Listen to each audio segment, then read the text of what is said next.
So I was in a Bengali supermarket and I was looking for some curry. We were going to make a curry with my flatmate. And I just saw a very good, handsome man just looking through the vegetables. Manju asked me to pass her an aubergine, so I went over and passed her the aubergine. And she said, "What are you making?" And I told her that we were trying to make a curry. So I just said, "Do you know how to cook them?" And he answered, "Yes," but hesitating a tiny bit. And I said, "I can tell you how you cook them in a Bengali traditional way." And she said she'd made 10,000 curries before. And I said I didn't believe her. And she said, "Well, why don't I teach you how to make a curry?" And I was like, "Okay, that'd be great." So that made him interested and we exchanged numbers.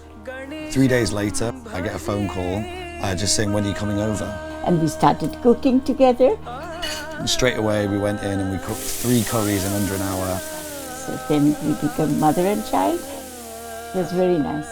Never known a Bengali mother before. Yeah, and she just welcomed me into her home. It's been really lovely.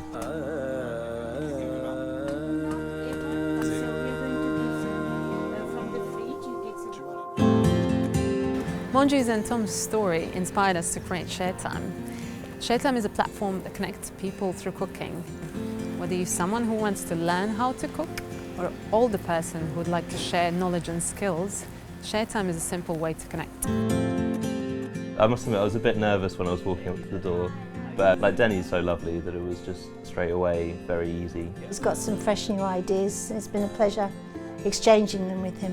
ShareThyme as a concept is fantastic. It's done exactly what I wanted, which is to connect with somebody on a very personal level. I think it has a softness and a way of connecting people by personality that I haven't seen in any other online platform. Exceptionally good idea. I love the idea of people learning to cook properly. I think a lot of people just need something to help them get started. In modern day, that first connection is quite hard to do, and it's even harder with young and old people. These kind of ideas that we need at this world now, because we have the different generations, different ideas, different traditions, so it's a beautiful exchange. Life is about learning as far as I'm concerned. You can't stop learning. At first I thought it was about the cooking, but you realise what you have and when you sit down after is just as important. And that's very good.